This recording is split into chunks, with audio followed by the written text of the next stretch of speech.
네, 시민의 목소리를 증폭하는 고품격 스피커 정치세계, 저는 진행을 맡은 하승주입니다. 지금 요즘 방송 뉴스들을 통해서 미얀마의 주요 도시들에서 시민들이 미얀마 군부의 쿠데타에 항의해서 거리로 뛰쳐나오는 여러 장면들 많이 보셨을 것 같습니다. 지금 현재 미얀마라는 나라에서 벌어지고 있는 이 군부 쿠데타, 그리고 이에 대해서 대항하는 시민들의 항쟁, 이런 것들은 정말 한편으로 굉장히 감동적이고요. 또 조마조마한 마음들, 그리고 실제로 실탄 사격이 이루어져서 시민들이 사망까지 하셨다라는 이런 뉴스까지 전해 들고 나니까 더 한편으로 마음이 많이 무거워집니다. 그렇습니다. 이 미얀마라는 나라는 동남아시아에서도 참 많은 굴곡들을 거쳤었고, 우리나라랑도 여러 이런저런 많은 관계들이 있었던 나라이죠. 그렇지만 또 사실 우리가 미얀마에 대해서 그렇게 아는 것들도 많이 없었던 것들은 사실인 것 같습니다. 그래서 오늘은 미얀마의 오늘날의 이 시민들의 항쟁이 있기까지 어떤 일들이 있었었고, 그리고 미얀마 군부의 쿠데타, 그리고 시민들의 항쟁이 어떻게 나아갈까, 이런 점에 대해서 한번 짚어보는 시간으로 하도록 하겠습니다. 자, 실제로 이 군부 쿠데타는 어디나 그렇겠습니다만 정말로 위태위태하죠.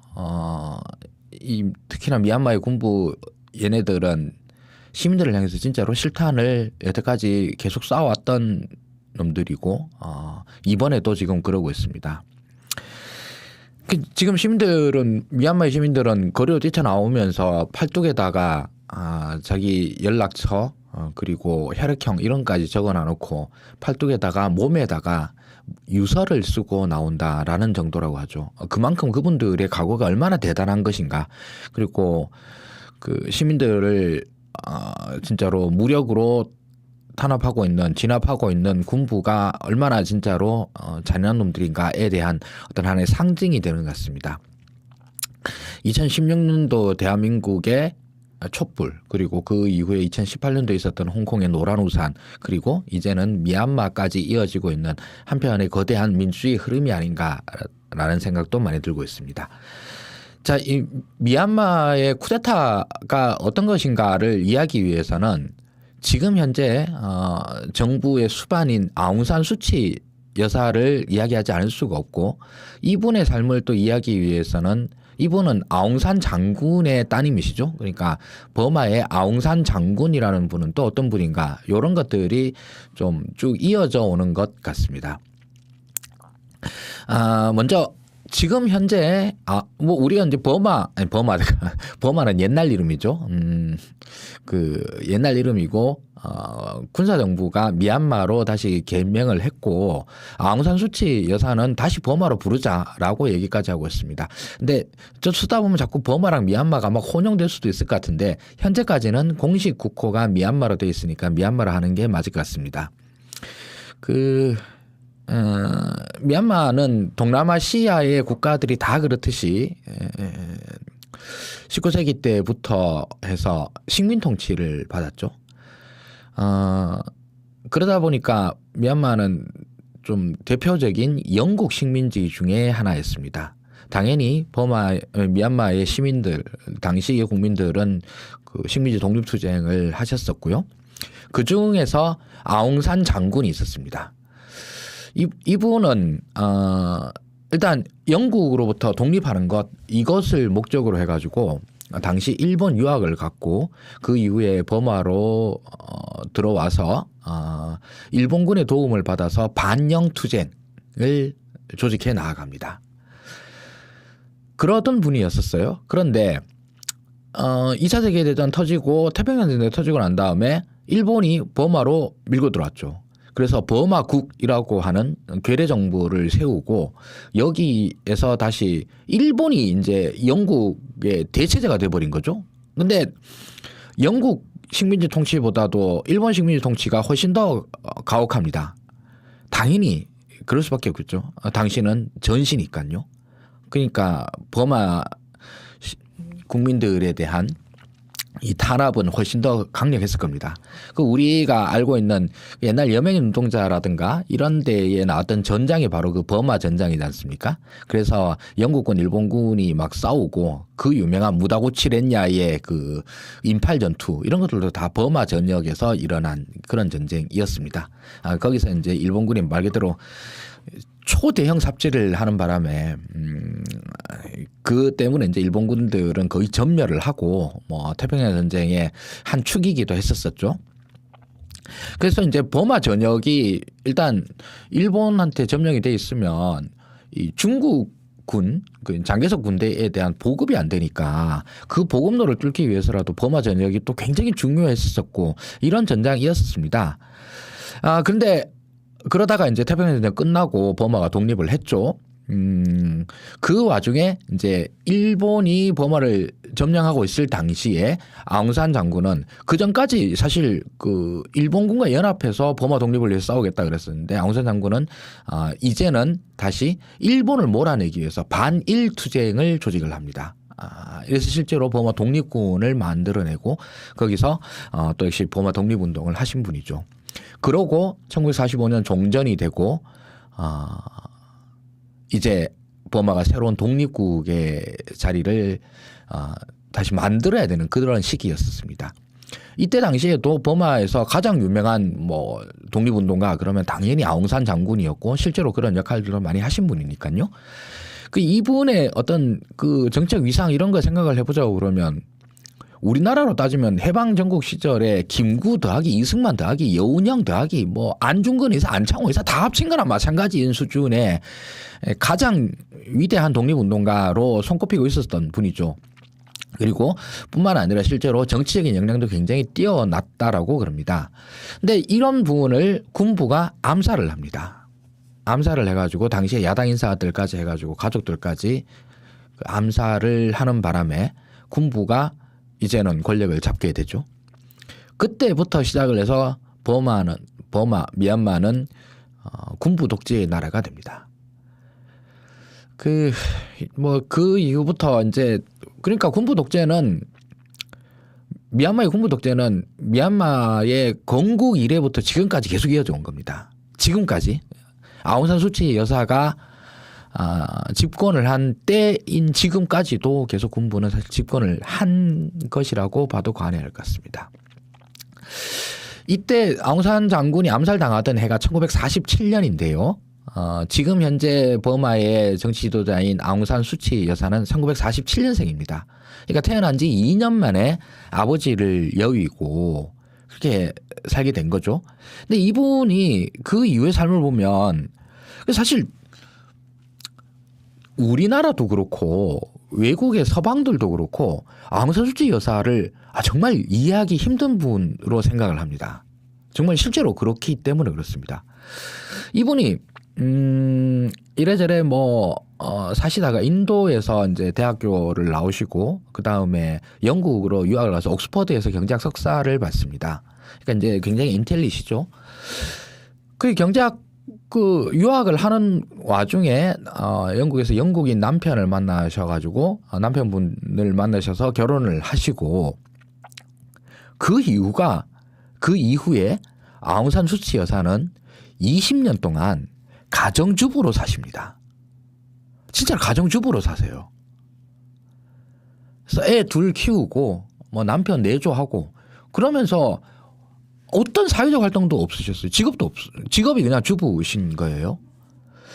이렇게 사신 분이었어요. 그러니까 물론 버마에서 아웅산 장군이라고 하는 분의 이 위상이 워낙 엄청나다 보니까 수치 여사를 아는 분은 알았지만서도 근데 그냥 영국인 남편 만나서 사는 그냥 가정주부인 걸로 그냥 다들 그렇게 알고 있었던 겁니다. 그런데 1988년도에 수치 여사의 어머님이 이제 아프셔가지고 병간호를 위해서 영국에서 버마로 귀국을 합니다. 귀국을 했는데 이때 이 1988년도에 미얀마에서 또 한번 역사적인 사건이 터집니다. 1988년 8월 8일 날 항쟁이 일어났다고 해서 8888 항쟁이라고 그러는데 이 항쟁은 역시 당시의 군부 독재 정권 내윈 장군 정권이라고 그러는데 이 정권이 또 군부 정권 중에서도 막장 오브 막장 정권입니다. 그래서 막 그 미얀마 내에 있는 외국인들 추방하고 뭐 이런저런 시설 국유화하겠다고 뭐 이런 짓을 하다가 뭐 버마식 사회주의 경제를 건설하겠다 이런 식으로 하다가 버마 경제가 말 그대로 나락으로 떨어지고 완전 나라가 엉망진창이 되고 있는 상황이었고 이에 항의해서 시민들이 다시 한번 거리로 뛰쳐나옵니다. 여기에서 당연히 군부 독재는 시민들을 향해서 발포를 합니다. 그래서 그 역사 기록으로는 약 3,000명 정도가 사망하셨다라고 기록이 나옵니다. 이 8888 항쟁에서 아웅산 수치 여사가 거리 연설을 하십니다. 그런데 이 연설이 굉장한 명연설이셨고 이후부터 8888 항쟁의 상징적인 인물로 아웅산 수치 여사가 떠오르게 됩니다. 바로 전에까지 영국에서 사시던 옥스퍼드에서 그냥 교수 남편이랑 잘 사시던 화목한 가정의 가정주부가 그 다음 해에 그 나라의 민주화 운동의 핵심 인물이 됩니다. 마치 뭐랄까요? 뭐 갑자기 우리나라로 따지자고 그러면 뭐 백이한 선생님 더하기 뭐 권영길 뭐 노조위원장 더하기 뭐 김대중 김영삼 다 합친 것 이 정도 수준의 인물이 갑자기 되어버립니다. 아니, 당연히 군부는 이렇게 시민들을 총으로 탄압을 했고 그러면서 이 항쟁의 주요 인물로 떠오른 아웅산 수치 여사를 가만둘 수 없었겠죠. 그래서 1990년도부터 아웅산 수치 여사를 가택연금을 합니다.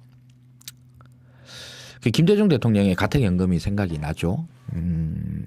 이 정도인데 사실은 뭐 군부들은 어느 나라 군부나 다 잔인하기 때문에 이 정도 야당 지도자를 당연히 죽이려고 생각을 했겠지만서도 이분이 다행히 아웅산 장군의 딸이었기 때문에 그래서 살은 거라고 다들 그렇게 얘기를 합니다. 그래서 또 그동안 그 이후로 1990년도에 가택연금을 당하시고 중간중간에 좀 나오시긴 했지만서도 뭐 거의 계속 가택연금 상태입니다. 무려 20년을 가택연금을 당하십니다.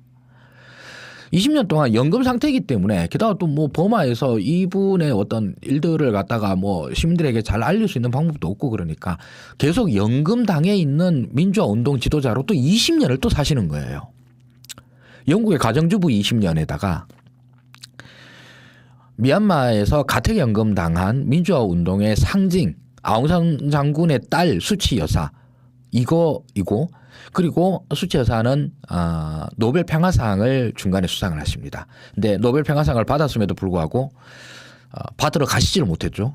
그래서 그때 당시에 살아계시던 남편분이랑 아들들이 대신 가서 받는 이런 일도 있었습니다.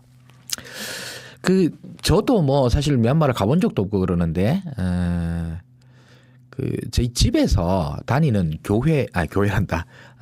절이 있는데요. 이 절이 미얀마 불교 절입니다. 그래서 미얀마에서 오신 스님께서 설법을 하시고 그걸 한국인 스님께서 이제 번역을 해주시는 방식으로 이렇게 하는 절인데요. 코로나 때문에 안 간 지가 지금 1년이 훨씬 넘어버렸는데 그래서 이제 절의 스님께서 미얀마 스님이시다 보니까 미얀마 얘기를 듣습니다.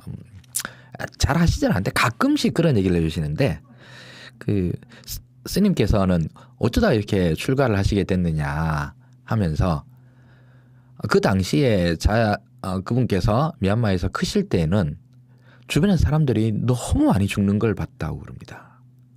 어떻게 죽었냐? 굶어 죽었다는 겁니다. 그만큼 그 스님께서 크실 때에는 미얀마가 세계 최빈국이었고요. 지금도 뭐 많이 가난하지만 지금은 그래도 많이 올라왔습니다. 최빈국 상태에서는 진짜 주변의 사람들이 그렇게 굶어 죽는 걸 보면서 진짜로 뭐 당시 어린 나이에 죽기 싫어서 출가를 했다라는 말씀을 하실 정도로 그만큼 어려운 동네였다라고 하죠. 그리고 우리가 버마, 미얀마 하면 바로 아는 게 바로 아웅산 테러 사건이죠. 그 당시에도 미얀마 정부는 군부 정권이었고 그때는 버마였죠. 버마 정권은 군부 정권이었고 그때 군부 정권은 사회주의 정권을 표방을 했기 때문에 그리고 사회주의 정권 이민과 동시에 굉장히 또라이 취급을 받고 있기 때문에 외교적으로 굉장히 고립되어 있는 나라였는데 그런 고립을 타개하기 위해서 몇 안 되는 동맹국들과의 사이가 굉장히 좋게 만들려고 그랬어요. 그 대표적인 나라가 북한이었습니다. 그런데 이 북한 놈들이 다른 데도 아니고 아웅산 장군의 묘지에서 테러를 터뜨려 버린 겁니다. 그 우리 입장에서도 그때 당시에서도 뭐 너무 어이가 없었지만서도 버마 입장에서도 마찬가지로 똑같이 이게 무슨 개삽질이냐 이래가지고 당장 그 북한과의 모든 관계를 다 끊어버리게 되죠. 그래서 북한 입장에서도 버마로부터 이런저런 원자재 같은 경우를 많이 싼 값에 수입하고 하는 이런 교육들을 해갔었는데 이것도 그냥 뚝 끊겨버립니다. 그 이후에 북한 경제가 어려움을 겪게 되는 여러 가지 이유가 있습니다만 그중에 하나도 이 버마와의 단교 이것도 원인으로 하나 지목이 될 정도입니다.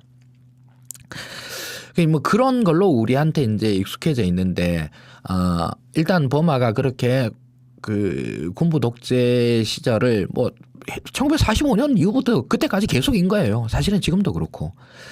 그러다가 이제 아웅산 수치 여사가 가택연금에서 조금씩 나오고 그러는데 저도 뭐 들은 이야기이긴 합니다만 그 버마에서는 뭐 랑군이나 이런 데서는 그 가판대 같은 거 있지 않습니까? 옛날 우리 버스 토큰 파는데 이런 그 부스들이 많고 거기에서 집에다가 걸어놓는 사진 같은 걸 많이 판답니다. 사진 이렇게 코팅해가지고 팔고 이러는 거. 근데 여기서 거의 모든 뭐 그런 부스들에서 집에다 붙여놓는 사진을 많이 파는 뭐 여러 가지가 있겠죠. 뭐 부처님 불상 사진이 있을 수도 있고 그러는데 인물 사진 중에 제일 많은 사진은 아웅산 수치 여사의 사진이었다고 그럽니다. 그렇게 군부 독재 정권이 탄압을 한다 하더라도 아웅산 수치 여사는 버마 민주주의에 대한 열망의 계속된 상징으로 계속 남으셨던 거죠. 그래서 이분이 2015년도에 결국은 해금되고 선거에 나오셔가지고 이분이 이끄는 당이 보궐선거에서 압승을 하고 그 이후에 이제 이루어진 진짜 총선에서도 말 그대로 진짜로 거의 전석 석권에 가깝게 승리를 합니다. 그리고 그 이후 치러진 대통령 선거에서도 이분이 이끄는 당에서 당연히 대통령 당선자가 압도적인 수치로 당선이 됩니다. 이걸로 그러면 버마의 군부 독재, 군부 정권이 종식이 되고 민정 정권이 들어섰느냐라고 얘기를 하면 선거 결과로만 보면 당연히 그런데 실제로는 저도 뭐 많이 그렇게 얘기를 합니다만 한 나라의 정부가 힘을 가진다라고 하는 의미는 첫 번째로는 그 정부가 군대와 경찰을 갖고 있다라는 점 때문입니다. 군대와 경찰을 장악해야 되고 그 두 번째로는 시민들의 신뢰가 있어야 됩니다. 미얀마의 아웅산 수치 정부는 시민들의 신뢰는 전폭적으로 획득을 했습니다만 군부는 그냥 군부인 거예요. 그래서 이 나라의 선거를 민정으로 가겠다 군부가 이렇게 얘기를 하고 민간 선거를 치르겠다라고 하면서 좀 어이없는 이런저런 이상한 조건들을 내걸었는데 그걸 받아들여야만 했습니다. 왜냐하면 걔네들은 상대가 군대니까 총을 가진 애들이니까.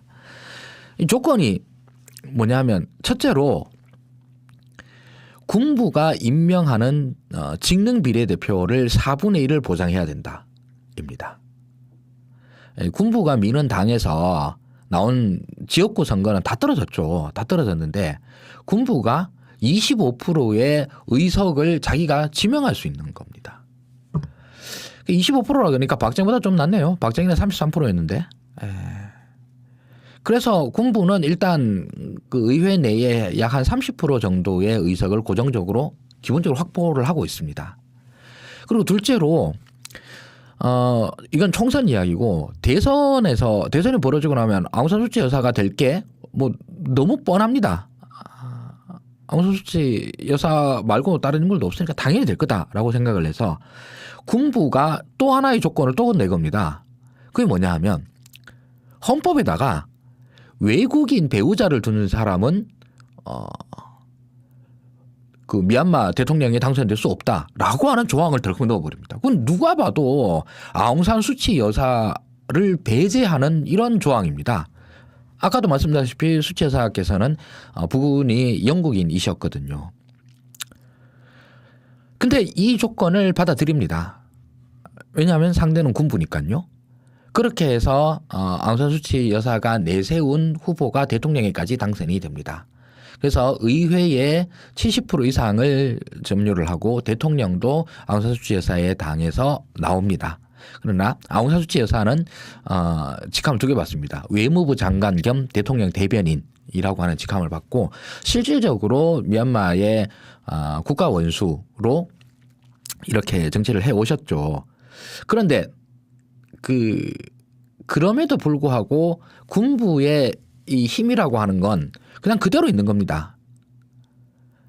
민간 정부라고 할 수 있는 아웅산 수치 정부가 군부에 명령한다 한들 그 군부가 마치 지금의 대한민국 검찰놈들처럼 조금만 자기한테 기스가 난다 생각을 하면 바락 대드는 일이고, 우리나라 검찰들이 이렇게 뭐 말 그대로 폭력적인 수사와 기소를 통해서 반항한다고 그러면 미얀마 군부는 총으로 반항을 했고, 그래서 언제든지 미얀마 정부를 전복시킬 의도를 계속 갖고 있었고, 그러다가 이게 실제로 터져 나온 겁니다. 그래서 미얀마 군부는 쿠데타를 2020년 2월 달에 일으켰고, 그래서 또 수치 여사는 또 연금 상태로 들어가셨고 지금 구금 상태에 계시다고 그러죠. 이에 항의하기 위해서 미얀마의 시민들이 지금 다 뛰쳐나온 것입니다.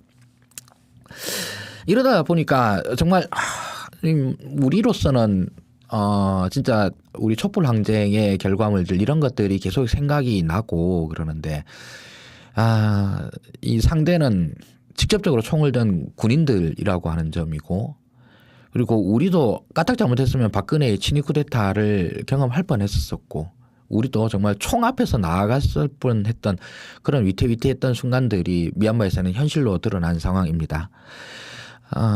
이거를 지금 뭐 멀리서는 가슴만 조마조마하면서 응원하고 있을 뿐인데요. 뭐 여기서 뭐 제가 어떻게 섣부르게 전망을 한다기보다는 현재까지 상황이 이렇게 흘러 들어왔다라고 하는 점들을 쭉 한번 정리를 해봤었습니다. 그 오늘 또 1시에 바로 저희들이 백신 관련 문제로 해서 의사 선생님들과 직접 전화 인터뷰로 소개해드리는 방송을 예견하고 있어가지고 오늘은 미얀마에 관한 이야기는 이렇게 한번 정리를 하고 다음에 더 다른 소식이 있으면 말씀드리는 걸로 하겠습니다. 네, 오늘 시간